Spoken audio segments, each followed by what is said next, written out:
결혼식 이후로 박수 받으면서 걸어온 게 처음인 것 같아요. 안녕하세요. 저는 진행을 맡은 영화평가 김용일입니다. 반갑습니다. 제가 소개도 하기 전에 알아서 딱 소개도 다 하시고 농담도 한마디 하시고 아주 이제 시여식으로 이제 성조가 다 해줘가지고 따로 생각도 없을 것 같은데 하여튼 이 러시안 소설이라는 이 작품은 사실 작년 개봉했던 영화들 가운데 가장 뭐랄까 좀 저평가된 영화랄까. 그런데 그 연말에 신의실 같은 데서도 그렇고 이 또 자연에서 뽑는 텐데스타일로 이름을 올리면서 귀한 자리를 갖게 된 것 같습니다. 감독 입장에서 이 작품에 대한 생각은 어떠신지 여쭤볼게요. 사실 이제 신의 20에서 뽑은 과소평가 영화로 뽑히긴 했는데 사실 그렇게 엄청난 기대를 하면서 만든 영화는 아니었고요. 사실 좀 홧김에 만든 영화였고, 그래서 이렇게 홧김에 만들다 보니까 이런 말도 안 되는 형식을 갖고 있는 영화가 나온 것 같아요. 그러니까 뭐 당연히 흥행성은 전혀 없는 영화라고 생각했고, 예를 들어서 뭐 해외 영화제 같은 것도 전혀 기대를 안 했죠. 생각했으면 이렇게 말도 안 되게 많은 대사를 안 썼을 텐데, 뭐 정말 큰 기대 안 하고 좀 개인적인 그냥 이렇게 속풀이를 가르치던 학생들하고 한 작품인데, 사실은 이제 돈은 배우는 배우다가 벌 줄 알았어요. 그래서 개봉 시기도 맞춘 건데 연말에 러시안 소설로 이제 연평상이랑 몇 군데서 상을 받았는데 그 어디에서도 배우는 배우다에 대한 언급이 안 돼서 제가 생각했던 거하고 항상 세상은 좀 다르게 굴러가는 것 같아요. 그래서 좀 묘한 기분인 것 같아요. 그런 또 개봉 이후에 상도 받고 또 뭐 이런 조금 더 시간이 지나고 조금 더 평가를 해주신 것 같아서 27년 뒤에는 더 많은 평가 받을 수 있을 것 같다는 생각을 해봅니다. 상 받은 거에 상금 있는 영화 있었는데 참 이상하게 희한하게 예를 들어 부산에서도 공동수상이었고 상금이 있었다가 올해부터 없어졌거나 뭐 작년까지 1,000만 원이었는데 올해 갑자기 100만 원 줄거나 그러니까 제대로 받아본 적이 없어요. 그러니까 항상 상금이 이상하게 그런 것 같아요. 저기 돈에 관한 운은 없나 보다라고 이렇게 살고 있습니다. 이게 온도가 좀 다른데 사실은 제가 우연찮게 개봉 전에 이 영화를 본 기회가 있었고 얘기를 나눈 적이 있습니다. 근데 지금 뭐 흥행이나 뭐 전혀 신경 안 쓴다고 말씀하셨는데 개봉을 앞두고에 신현식 감독의 어디는 이와는 좀 달랐습니다. 여기서 어떻게 조금 더 맞으면 뭐 영화제에서 들 거 아니면 극장에 들 거 아니 두 가지 노선. 아니 교수님이 그렇게 말씀하셨게 러닝타임을 줄이면 의외로 상업성도 있을 수 있다. 근데 그냥 저는 그냥 그렇죠. 의외다 뭐. 이게 그런 목적으로 만든 영화가 아니었다. 소풀이라고 말씀하셨는데 이게 상당히 어떻게 보면 신현식 감독의 전작들하고 좀 다른 부분이 있고 약간 예술 창작에 관한 얘기이고 약간 레이어가 많은 얘기인데 소풀이를 좀 부연해서 좀 설명을 해주시면 뭔가 상관없이 한번 찍어보고 싶었어요. 그러니까 저의 정체성에 관한 어떤 고민이었던 것 같아요. 그러니까 페어러브라는 작품을 할 때도 참 이렇게 사연이 많았는데 흥행 참패 이후로 어떤 억대의 빚이 생기고 또 상업영화 감독 계약을 해서 이렇게 진행을 하다가 이제 중도에 계약 해지, 그러니까 쉽게 말하면 잘린 거죠. 그런 것도 몇 번 당하고 내가 그러니까 한국 영화 산업에서 상업영화 감독으로서 살아가기에는 내가 뭔가 좀 나의 정체성에 안 맞는 사람인가, 저에 대한 정체성에 굉장히 고민을 많이 했고 이 러시안 소설도 사실 그런 게 반영이 됐어요. 그러니까 극 중에 성황과 신효도 서로 간에 어떤 컴플렉스가 있거든요. 근데 저의 컴플렉스가 양쪽을 다 대변하는 것 같아요. 그러니까 감독님들 보면은 이제 뭐 유학파에 굉장히 이렇게 공부도 많이 한 아카데믹한 스타일의 감독님이 계시고 또 막 예술 혼을 이렇게 자기 삶을 예술 혼으로 불태우는 스타일의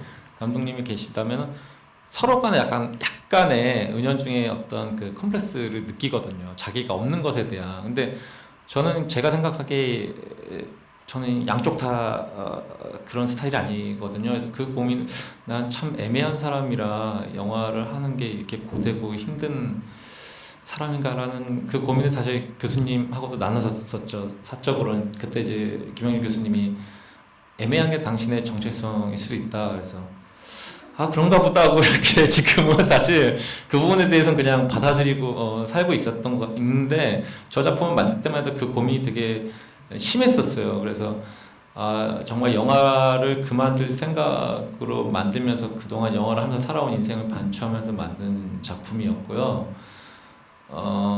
이게 되게 공교로운 것 같아요. 그런 질문 되게 많이 받는데 인터뷰를 하다 보면 이렇게 예술과 삶에 대한 얘기를 많이 해서 그런 거에 관심이 있는 사람처럼 보이는데 제가 쓴 다른 시나리오는 전혀 그런 내용이 아닌데 이게 되게 공교롭게 이제 영화를 때려칠 생각으로 만든 영화들만 알려져 갖고 자꾸 그쪽에 그런 쪽에만 관심이 있는 사람으로 지금 돼버렸네요. 네, 그렇습니다.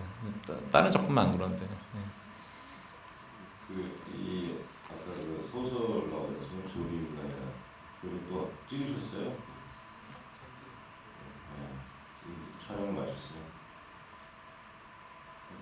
희한한 상황에 소개하는 분하고 아시는 그림은 진짜 황당하다 이런 했는데 근데 이 영화에서 지금 마지막 장에 보니까 그런 얘기가 나와요. 여러 사람이 읽고 소설의 한 구절을 읽고 그 비슷한 상황으로 이렇게 낚시하는데 약간 끼어들고 뭐 이런 식의 그 일부에서는 그게 많이 나오지 않습니까? 내레이팅을 하면서 그런 것들이 실제 관객들이 보기에는 분명히 예술이 현실을 모사하는 건데 실제 현실하고 어떻게 겹쳐지고 뭐 어떻게 이렇게 어긋나고 뭐 이런 거에 대한 생각을 하게끔 또 만드셨잖아요 영화를.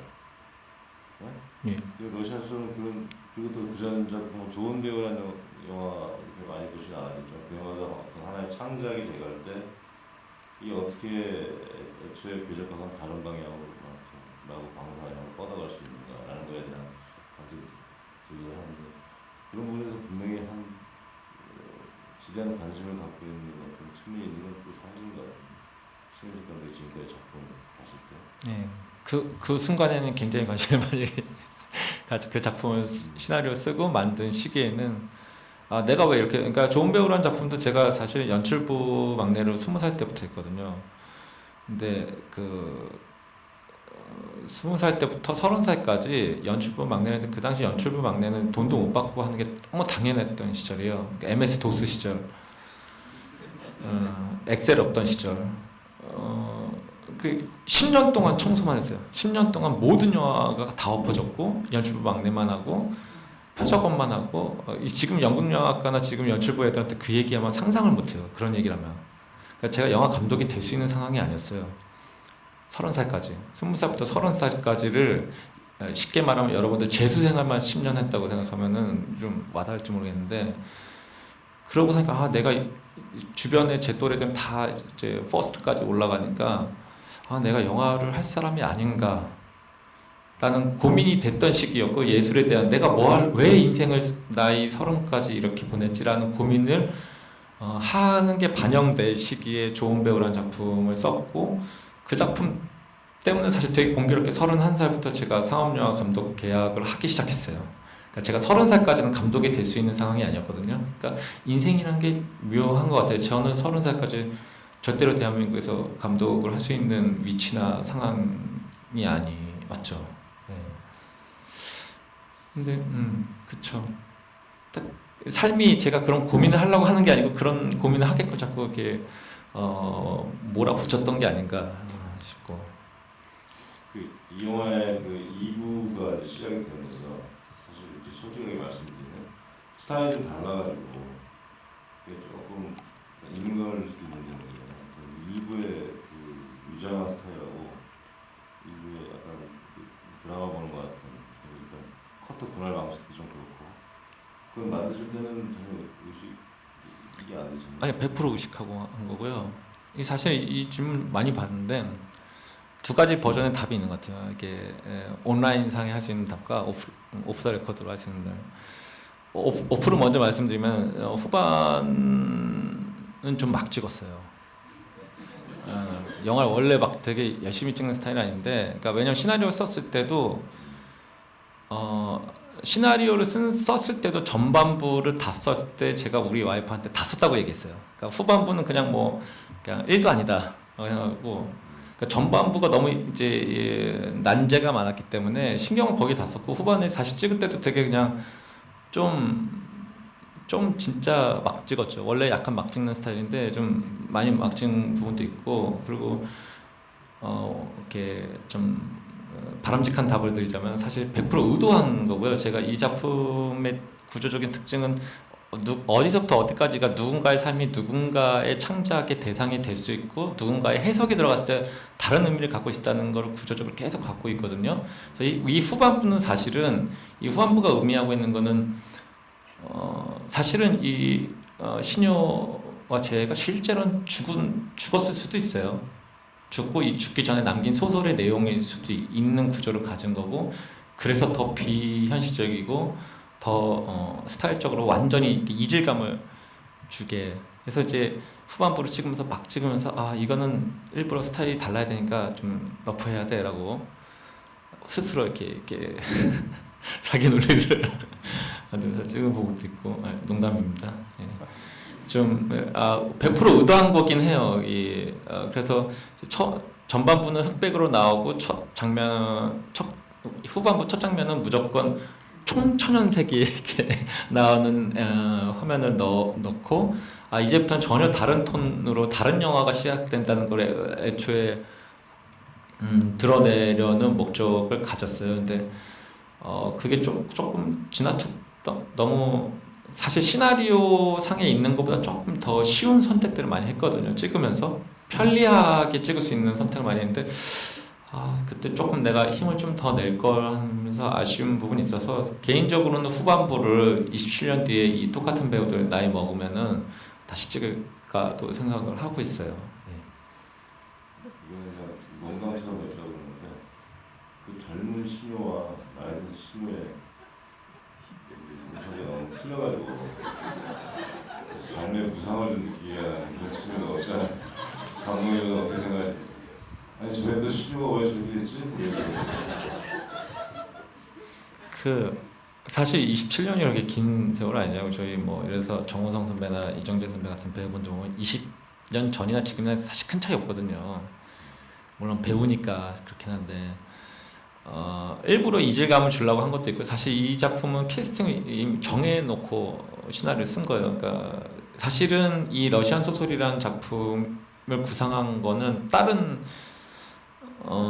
배우분하고 하려고 구상을 했던 작품이고, 이런 구조를 갖고 있었던 내용이 아니고 사실은 멜로 영화였어요, 원래 구상은. 그래서 이 27년 동안 식물인간이 되는 게 아니고 한 3년 정도 식물인간이 됐는데, 이 무명 작가가 굉장히 무시당하고 멸시받다가 식물인간이 됐는데, 그 사이에 유명해져 있고, 유명해지고 나서 그 유명해지기 전에 자기를 대했던 것과 달라진 여자들에 관한 얘기, 그런 멜로 영화였거든요. 근데 지금 신효를 비롯해서 이 젊은 배우들 다 그 당시 저한테 레슨 받고 있던 학생들이었어 갖고, 이 친구들을 데리고 할 생각으로 내용을 사실은 다 바꾼 거였죠. 그래서 이제 두 명의 신효가 캐스팅을 안 하고 썼으면은 더 비슷한 배우를 찾았을 텐데, 이미 캐스팅을 다 결정을 해놓고 거기에 이제 최대한 맞춰서 한 거였죠. 그리고 이제 정식으로 답을 드린 걸 아까 말씀드린 것처럼 이제 일부러 후반부는 이질감을 스타일적으로 주기 위해서 좀 다른 스타일 배우를 넣었다고 공식적으로 말하고 다닙니다. 제가 하나만 더 물어보고 객석에 이제 마이크를 넘기겠습니다. 특히 그 전반부의 순간 우연재가 있는 건 굉장히 숙제 어디서 쓰이는 건가 아직 담양에서 메인으로 했는데, 사실은 그 우연재가 한 장소가 아니고요, 한 6, 7군데로 쪼개서 찍었어요. 그러니까 예를 들어서 봉준호 감독님은 영화적인 표현을 위해서 한 장소로 로케이션을 여러 군데를 뭐 써서 하시지만 저 같은 경우에는 찍다가 쫓겨나면 딴 데서 맞춰서 찍어야 되거든요. 그러니까 그 의도했던 건 아니죠. 근데 그런 부분에 대해서는 제가 대한민국 최고라고 자부합니다. 우리 스태프들이 혀를 내두를 정도로 뭐 의상이나 뭐 이런 연결도 저는 뭐 다 맞춰서 찍거든요. 그러니까 그 궁핍이 낳은 그 어떤 스킬이 생긴 것 같아요. 담양을 축으로 해가지고 서울에서도 찍었고요. 그 우연재라는 장소가 서울도 있고 경기도도 있고, 네 메인은 담양에서 많이 찍은 부분이에요. 굉장히 이상적인 부분 같아요. 자, 네 남자분 질문 시작하겠습니다.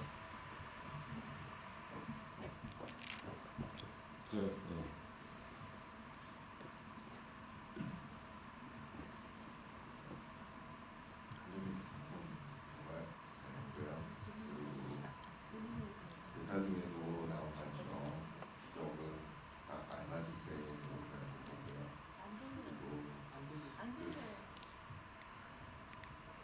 그리고 나레이션 중에요.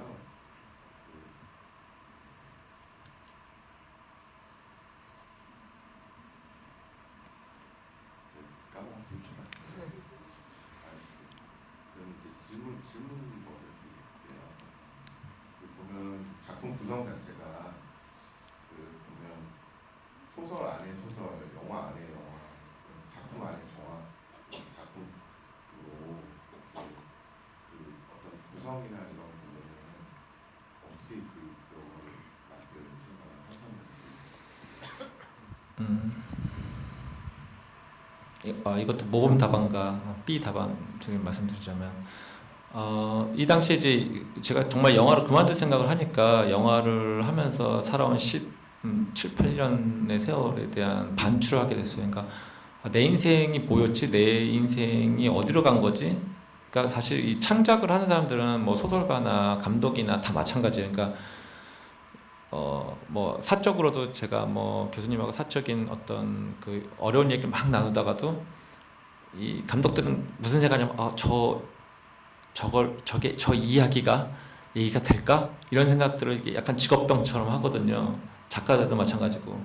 그러니까 누군가 내 삶이 나의 고통과 내 주변에 있는 사람의 고통이 창작의 재료로서만 소비가 되고 소모가 되었다는 게 아닌가라는 고민을 했었어요. 그래서 이제 소설 속의 소설 형식을 갖춘 거고, B 답안을 말씀드리자면 예산을 제 변호사 친구가 개인 돈으로 투자를 했어요. 2천만 원 정도. 근데 스텝은 저랑 촬영 감독하고 동시 녹음 기사 셋 있었고, 조명 감독님은 밤에만 왔어요.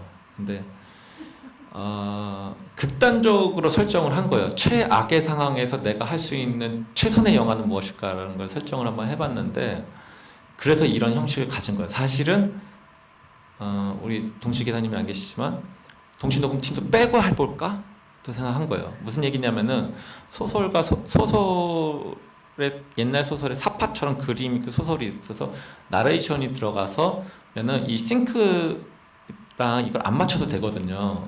무슨 얘기인지 아시죠? 그러니까 동시 녹음 팀까지 빼고 다 나레이션으로 한번 맞춰볼까도 사실 시나리오 쓸 때 잠깐 고민을 했는데, 이게 너무 극악무도한 형식일 것 같아서 잠깐 멈췄는데, 이제 그 형식을 이제 적극 활용을 한 거죠. 그래서 사실은 제작에 있어서 그 형식이 때문에 생길 수 있는 수월함이 굉장히 많이 생기는 거죠, 사실.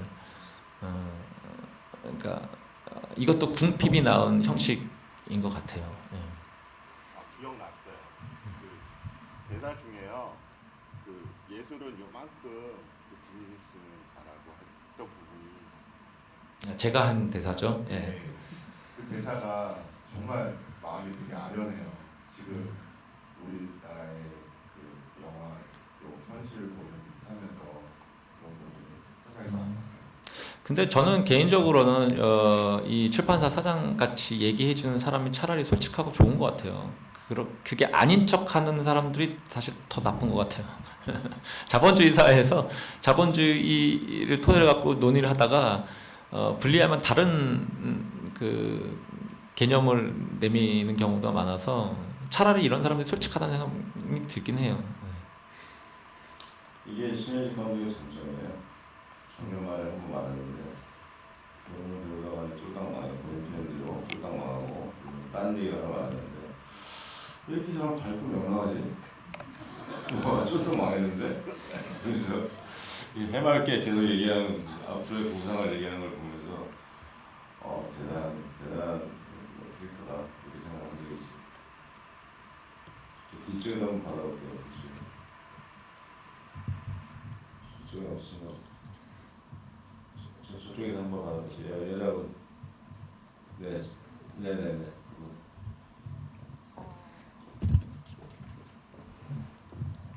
전반부랑 후반부에서 나오는 낚시터 그게 나오잖아요. 근데 제가 좀 이해를 못해서 그러는데 감독님이 무슨 생각으로 그 낚시터 장면을 넣으신 건지 계속 전반부에도 나오고 후반부에 마지막으로 그걸 넣으셨는데. 그러니까 뭐 사실은 심플하죠. 제가 영화가 뭐라고 예술이 뭐라고 은행빚까지 져가면서 처자식 고생시키면서 이 짓을 할까? 그러니까 어제 잡다 놓친 물고기를 다시 잡으려고 내가 지금 잡아야 될 물고기를 그냥 버리면서 살아가고 있던 게 아닌가라는 생각을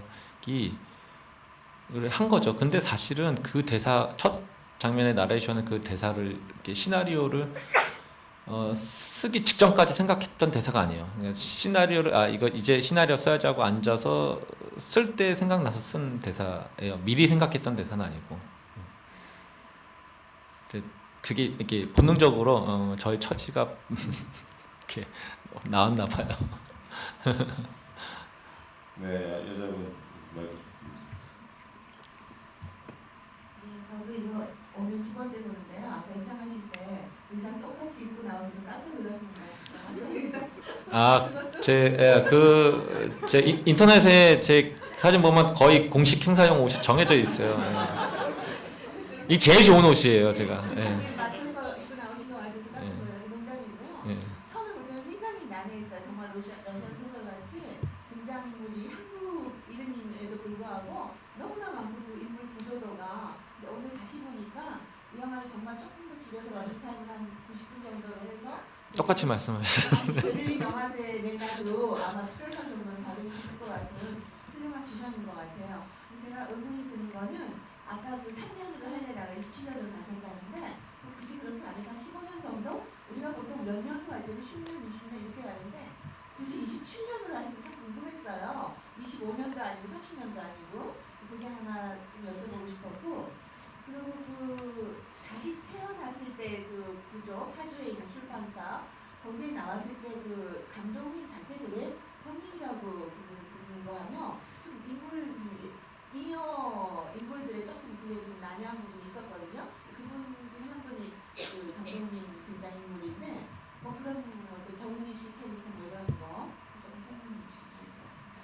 설명해 주시면 27년이라는 생각은 사실 의미가 없고 제가 이제 저 같은 스타일의 감독이 드문데 저는 사석에서 농담으로 뱉은 말도 꼭 지키려고 들어요.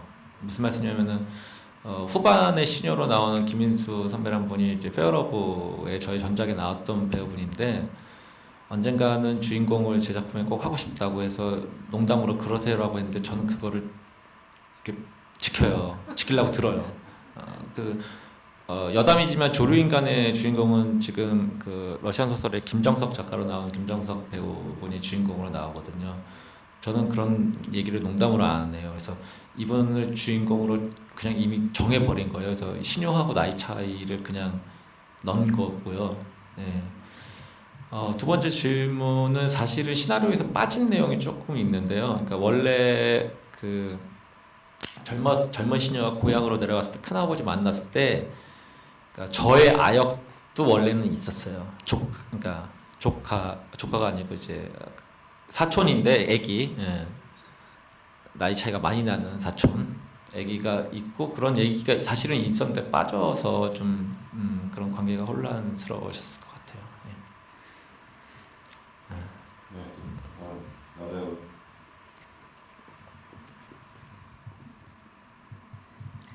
또 드릴게요 기회를. 예, 말씀하세요.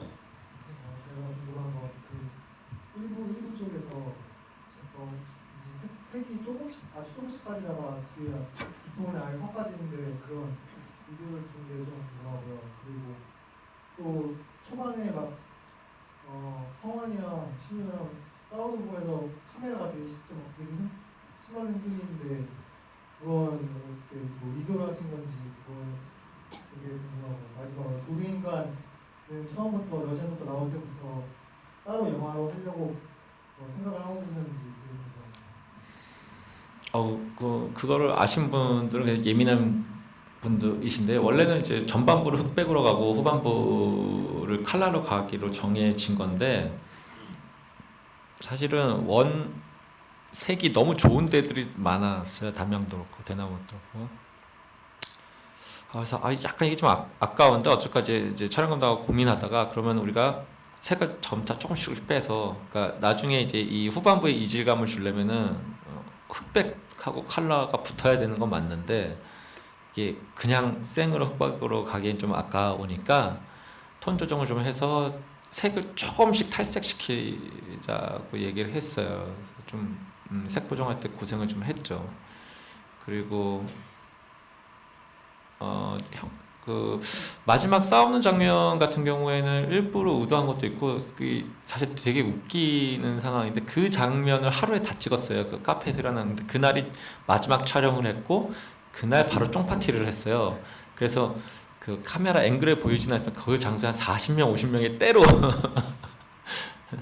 있었어요. 굉장히 번잡스러운 상황에서 영화를 찍었죠. 막 상황 환경도 그렇고 해서 사실은 의도한 게 맞기도 하고 좀 이제 쫑파티 시간에 쫓겨서 좀 빨리빨리 찍은 것도 있고 그리고 세 번째 질문이 조류인간. 예, 그쵸. 저는 그 러시안 소설에 있는 그 소 제목들 중에 몇 편은 하려고 하고요. 이게 사실 쉽게 말하면은 저작권 등록을 미리 해놓은 격인 거죠. 그래서 조류인간은 또 할 생각이고 그 중에 이제 조류인간은 상업 영화는 아니지만은 그 중에 몇 편은 상업 영화로 할 생각인데 러시안 소설에 나온 내용하고는 전혀 다른 내용일 거예요. 그러니까 이제 어린애들 그 나오는 그 기기의료 속삭이기 같은 경우에는 정치 영화로 만들 거예요. 그러니까 어린애들이 둘이 이렇게 보궐선거에 나가서 어른 기성 정치인들을 연맥이는 그런 내용일 건데 여기에 나왔던 제목하고 플롯은 같아요. 그러니까 죽은 것처럼 어른들이 믿게 만드는 그런 작전을 어린애들 둘이 하는 건 맞고 조류인간도 15년 전에 집을 나간 와이프를 찾는 내용만 있지 실제로 이 러시안 소설에 나왔던 김정석 작가하고는 전혀 다른 캐릭터고 전혀 다른 내용이에요.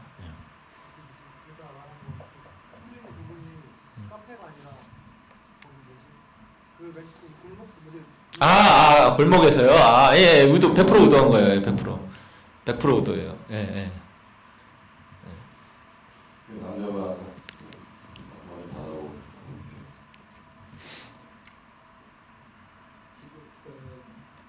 말씀하세요. 신유가 27년 후에 이제 다시 이제 다시 이제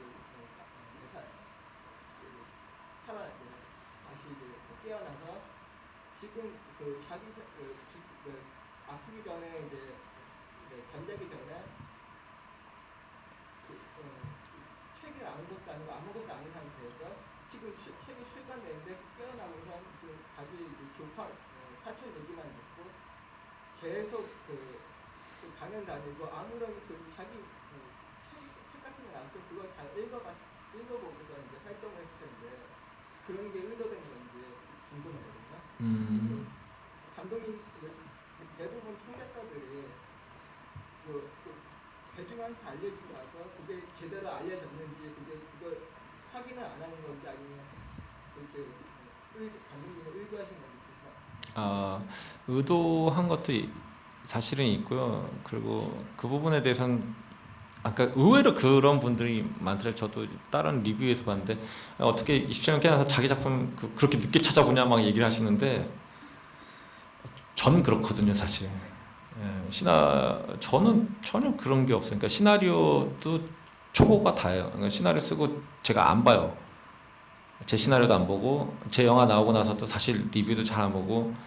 그러니까 영화를 시나리오 다 쓰면은 다음 영화 생각하지 지난 거를 전혀 개의치도 않고 뭐 사실 욕을 해도 별로 신경 안 쓰고 칭찬해도 그렇게 신경 안 쓰고 이렇게 다음 작품 생각을 많이 해요.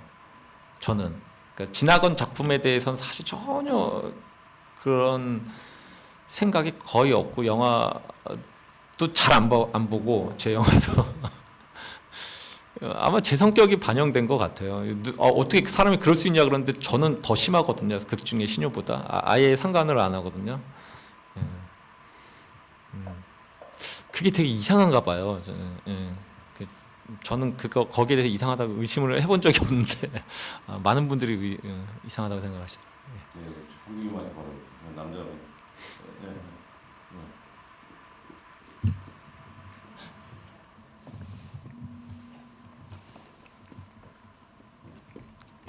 일단 영화 너무 재밌게 잘 봤고요. 제가 궁금한 점이 이제 몇 번 영화상에서도 그 어린 가림이나 그 이후에도 또 이렇게 입에서 나레이션이 아닌 자기가 직접 말로 대사로서도 나오는데 그런 말을 많이 하잖아요. 그 러시안 소설 같다라는, 그러니까 길고 복잡하고 인물도 많고 마치 러시안 소설 같다라는 이야기를 하고 그 또 마지막에는 또 그게 아예 질문으로도 나오더라고요. 왜 제목을 러시안 소설로 했었는지. 근데 그거를 듣고도 약간 감독님이 이게 약간 분풀이식으로 찍으셨다고 말씀하셨잖아요. 근데 쓰시면서 각본상에서 러시안 소설이랑 직접 또 이 영화랑 약간의 상관관계라든지 아니면 어떤 점들을 좀 더 생각을 하고 그런 제목을 정하셨는지가 궁금하고요. 이거는 그냥 여담 그냥 감독님 개인적으로 제가 여쭤보고 싶은 건데 페어러브에서도 보면 아예 페어러브에서는 그 중년의 남성과 약간 젊은 여성과의 사랑 멜로 스토리고 여기서도 보면 후반부에 중년의 남성을 결국 이제 젊은 여자가 쫓아다니죠. 약간 이제 그런 부분들을 봤을 때 감독님이 약간 그런 부분 좀 원하시는 분이 있나? 약간 언젠가는 뭐 결혼하셨지만 언젠가는 혹은 뭐 그런 생각을 많이 갖고 계시지는 않은가라는 게 좀 궁금해서 여쭤보고 싶어요. 전혀 아니고요. 아까 말씀드린 것처럼 러시안 소설의 원래 구상은 중년 멜로 3부작인가 페어러브 포함해서 페어러브, 안나, 러시안 소설 이 3편을 준비를 해놨어요. 안나라는 작품 시나리오가 있고 러시안 소설 시나리오가 없는 상태였고 구상만 돼 있는 상태였는데 이 중년 멜로 3부작이 왜 됐냐면은 원래 페어러브를 이제 안정희 선배님이 첫 배우가 아니었어요. 그러니까 다른 배우분하고 누구라고 말씀 못 드리겠는데 하기로 했었는데 그분하고 이제 어쨌거나 투자가 잘 안 된 상황이었어요. 그래서 계속 다른 제작사 옮기고 다른 투자사 옮길 때마다 죄송합니다. 죄송하지만 이거보다 더 좋은 작품이 있으니까 꼭 말을 뱉어놓고 또 시나리오 쓴 거예요. 그리고 또 말 뱉어놓고 시나리오 쓰고 해서 3부작이 된 거죠. 그래서 사실은 그 배우분 때문에 구상해서 3부작이 됐어요. 의도했던 게 아닌데 근데 결국 그 배우분하고는 한 번도 작품을 못 해보게 됐는데 그렇게 된 거였고 지금 제목은 사실 러시안 소설과 이 영화가 상관이 없다는 게 의미가 있는 것 같아요. 사실은 무슨 얘기냐면 제가 이 작품 말고 그 단편 시나리오 중에 프랑스 영화처럼이란 게 있어요. 근데 그것도 좀 남자하고 여자 얘기인데 이제 나레이션에 그런 엔딩에 그런 게 있어요. 여동생이 자기 보고 그 여자애랑 계속 그렇게 관계를 유지하면 오빠는 프랑스 영화처럼 사는 거야. 근데 얘가 말한 프랑스 영화의 어떤 관념이란 게 모르겠거든요. 근데 그렇게 말을 던져버린 거죠.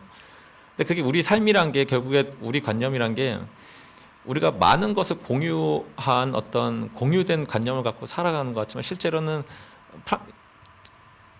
이 제목 갖고도 리뷰에 그런 거 이게 왜 러시안 소설 같은가 프랑스 소설 같은가 뭐 이렇게 사실은 그 관념이라는 건 다 제각각이라는 거거든요. 그러니까 이 가림이가 러시안 소설 같아요라고 얘기를 했을 때도 사실은 가림이가 갖고 있는 주관적인 관념인 것이 포괄적으로 이렇게 모든 사람에게 통용되는 관념의 러시안 소설의 이미지와 관념이란 것 이런 것이다라고 정의 내려진 건 사실 없잖아요. 다 자기의 경험과 자기 삶과 자기 주관이 반영된 그러니까 우리의 삶이란 것도 그렇다는 거죠. 내 삶이 누군가의 소재로 쓰였을 때 자기 경험과 자기 주관을 정립됐을 때 이게 러시안 소설도 되고 프랑스 소설도 될 수 있고 그러니까 내 삶이 아니고 그런 누군가의 어떤 주관이 개입돼서 삶이 그 주관 때문에 내 삶이 의도하지 않게 다른 쪽으로 흘러갈 수 있다는 얘기예요. 러시안 정말 오빠는 러시안 소설 같아요 해서 러시안 소설 뭔 소리야 했는데 자기도 모르게 그걸 의식해서 정말 자기가 생각하는 어떤 러시안 소설의 관념으로 빠져들었을 수도 있고 혹은 그 반작용으로 다른 삶을 갔을 수도 있고 그런 얘기죠. 우리가 그런 어떤 환상을 갖고 있는 어떤 포괄적인 관념이 있어서 우리가 그걸 공유하고 사는 것 같지만 실제로 그렇지 않다. 우리 삶은 그렇지 않다는 것을 의미하고 있는 것 같아요. 이 제목. 네, 마지막으로 저 남자분 질문 하나.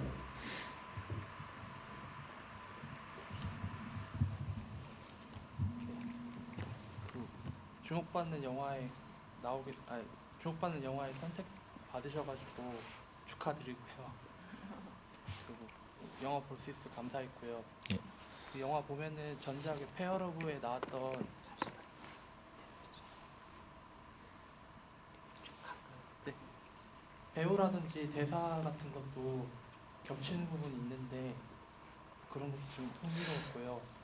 제가 궁금했던 거는 감독님이 그 중년 3부작 같은 거 만드신다고 하시면서 원래 그게 멜로물이라고 알았는데 지금 오늘 영화 보고 나니까 이렇게 남자가 중년인데 뭔가 페어러브 때도 그랬고 약간 어긋난 시간을 겹치면서 거기서 그 사람이 뭔가 원하는 것이 좀 뒤늦게 왔을 때 그런 거를 약간 또 테마로 느껴지기도 하거든요.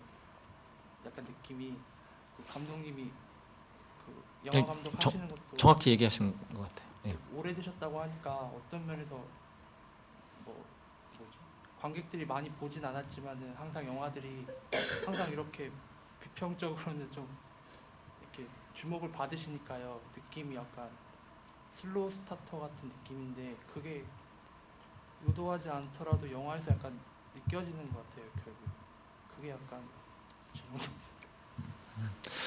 그러니까 제 영화의 엔딩은 페어러브 때도 사실 처음에 이제 투자사에서 극렬하게 반대하는 게 엔딩 신이었거든요. 모든 투자사에서 반대했죠. 아주 쌍욕을 하면서 막 이렇게 반대했던. 근데 저는 그 영화의 엔딩이 전부라고 생각하고 제 영화는 엔딩이 전부라고 사실 생각해요. 왜냐하면은 제 영화의 엔딩은 사실 하나라고 생각하거든요. 그러니까 말씀하신 것처럼 저는 페어러브도 멜로 영화라고 사실 생각은 안 해요. 그러니까 저는 영화를 만드는 목적과 이유가 감독이 100사람 있으면 100사람 다 달라요. 근데 저는 어쨌거나 영화를 본 분들의 실제 삶에 영향을 줬으면 좋겠어요. 그래서 내가 내 삶이 이런 줄 알았는데 알고 봤더니 이런 게 아니네라는 것을 쉽게 말하면은 제 개인적으로는 제 영화의 엔딩은 이게 조금 다분히 까미적인 요소가 있는 것 같아요. 그러니까 딱 그 부조리를 인식하는 순간에 대한 얘기인 것 같아요. 아 이런 줄 알았는데 이게 아니네 여기 와 보니까. 딱 그 엔딩이 갖고 있는 러시안 소설도 마찬가지고 제 영화의 엔딩이 갖고 있는 의미는 사실 다 똑같거든요.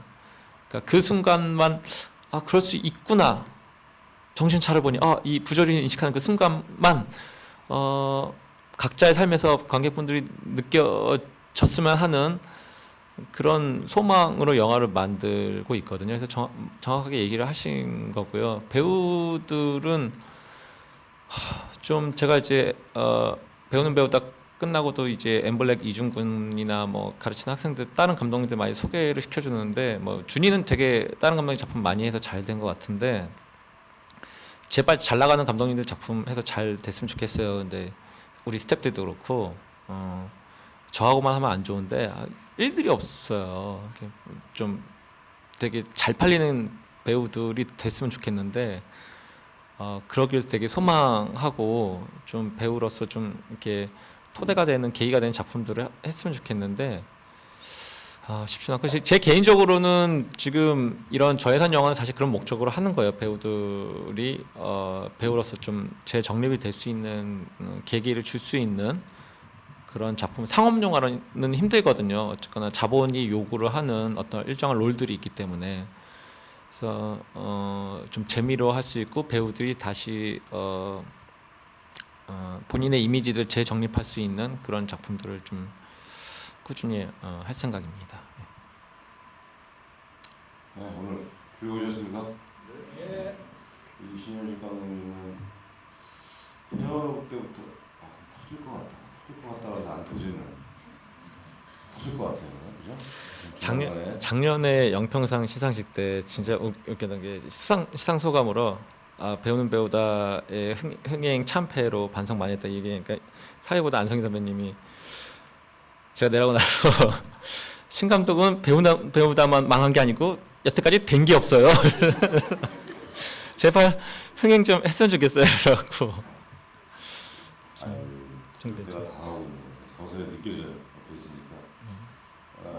뭐 그거와 상관없이 하여튼 이제 벌써 적지 않은 수의 작품을 연출하셨고 흥미로운 작품 세계를 갖고 계신 분입니다. 뒤늦게라도 이렇게 이런저런 새로운 소식을 다시 볼 수 있어서 또 좋은 시간이었던 것 같고 끝까지 좋은 말씀해 주신 신현식 감독에게 큰 박수 드리면서 자리 마치겠습니다. 감사합니다.